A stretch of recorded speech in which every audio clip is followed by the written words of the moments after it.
The Local Show, featuring conversations with business owners, employees, and local business leaders about their successes, challenges, and reasons for doing business. Right here in Central New York. The Local Show is locally produced by Zoe Advertising. Now your hosts, Tom and Steve. It's The Local Show, where all the pleasure is on this side of the microphone. For the holidays and what does that even mean? Fun, yes. You'll find that very little I say means anything. That's a good thing. Yeah, for some.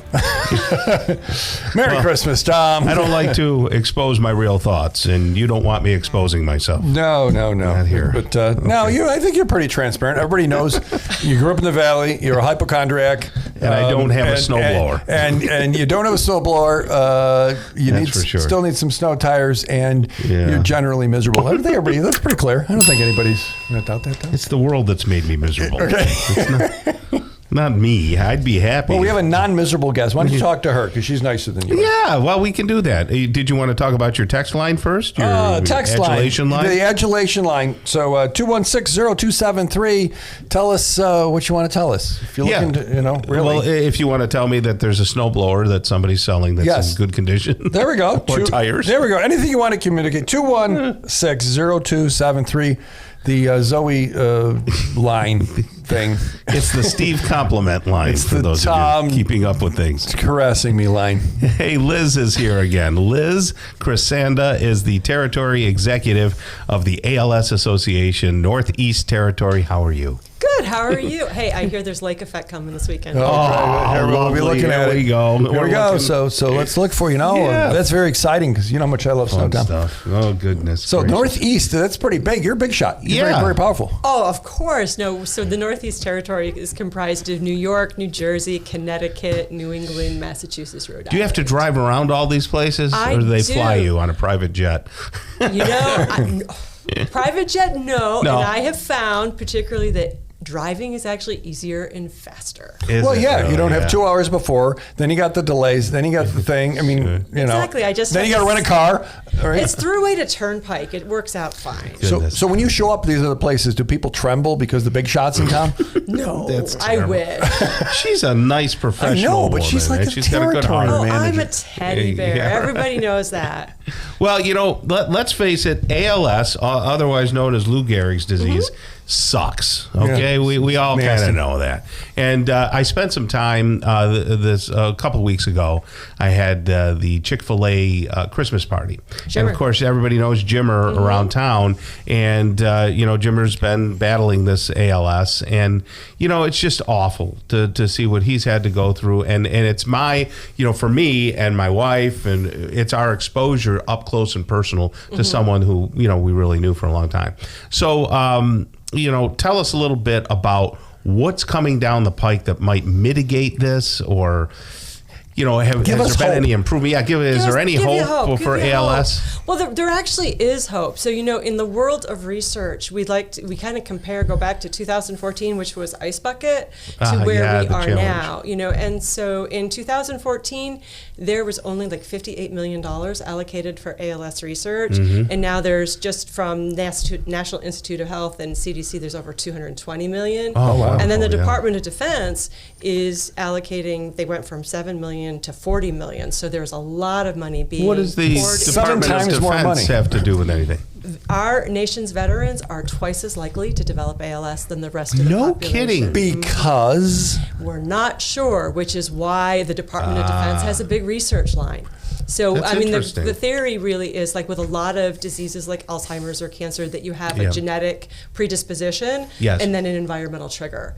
And so they're really looking at what is the commonality between our veterans. And it actually goes across all branches, what they have in common and what that trigger could be. And if we can find that out, that also helps us unlock what's going on with everybody else. That's very interesting. So I think if my math is right, there's 7 times more the money than there was 10 years ago. There absolutely is. And that's wonderful. And that is wonderful. And even for us, so So for every dollar that is donated to us, we get $7 of follow-on funding. Yeah. So that's like $1 billion of money that's being donated. Don't make Tom do math, just to be clear. Don't be like, don't throw him. I did it for you. Don't throw him anything. So my math was right. Did I? Yeah, absolutely. Yeah. And so what's coming down the pike is really exciting. First off, so what we're doing now is what's called antisense technology, which is a really fancy way of genetic drugs, like drugs that are being targeted for specific, like genetic mutations or specific causes of ALS. I see. And this past year, there was a drug called Qalsody, which was approved for use for the most common form of ALS,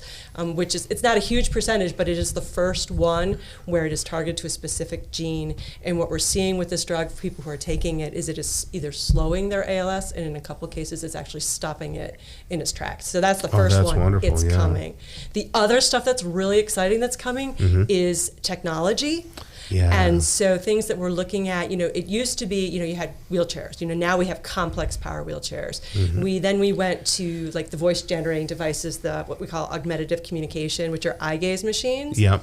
So now there's actually research happening in New York State and actually in Buffalo, where we have patients who are part of research for computer brain interface, which is, believe it or not, a brain implant. It's like a size of a stent. Is this like the Elon Musk stuff Absolutely. that we're talking about? It's exactly the same thing. And so what we're seeing is they're able to control their voice generating devices with their thoughts. That is amazing. Blow you away. Yeah. And then also they can control their other technology, whether it's like smart home devices or also their power wheelchairs, which would give people like independence in their own homes. So they're not necessarily as dependent on a caregiver to always be with them to help them do things. So it just gives them more independence. But you're trying to get to the source of this thing. Absolutely. And so these are things that help folks adapt that are in that position, which is great. But when you back it all up, identifying the gene, that's the key. Amazing. So our goal really is right now is to make ALS as livable as possible until we can cure it. And we're not going to stop until we cure it. Right. And then you'll move on to some other worthy organization because it'll be. Wouldn't that be spectacular? It's like I really want to be out of business. I want to be out of this job because, like you said, this is a horrific disease. Yeah, and and when I think back, I look at today and the environment and all that, and I think, well, could there be these triggers that are because of modern stuff? But then you look at Lou Gehrig. Lou Gehrig was back. What year was that? When it was 1939. Yeah, so back in there was clean eating and not as much pollution. So what the heck triggered his ALS? And we're still trying to figure that out. But I think that we didn't have the technology to do the research before. Yeah, I get you. Which was actually like the blessing of Ice Bucket, is it came when it did, because we had all of those resources, but we also had the technology, the genetic research was happening. How can people give now, short of standing in a cold pond of water, Ice Bucket? So how can people get involved and support the organization? So absolutely, to get involved in supporting the organization, you can go online, go to www.als.org, and if you want to look specifically for what's happening in New York State, /New York. And they can find that pretty easy, right? You can find it really, we've tried to make it as easy as possible. And, and in New York State, the funding here supports, there are 485 families that we work with in New York State in the upstate New York counties, which would be, north of like Suffolk and Dutchess County. Okay, so just not the city. Not the city. Right. So ALS.org, they can get involved and support there. They can learn all about what we're doing, what the research is, advocacy efforts, where we're looking in that, and then also how to donate or support. We appreciate your passion. Because it's Thank obvious. you so much for having me. I really you guys are a joy. I love coming to see you. I was going to ask her what keeps her so positive, because it's hard to be positive in that environment. But it seems like you've said it all. It's the new research, it's the new technologies, it's things like that. It's a horrific disease, but it is our honor to help people along this journey. Excellent. Well, thank you so much. That's Liz Krisanda right there. She's the territory executive of the ALS Association Northeast Territory, otherwise known as the Big Teddy Bear. So there you go. Thank you so much.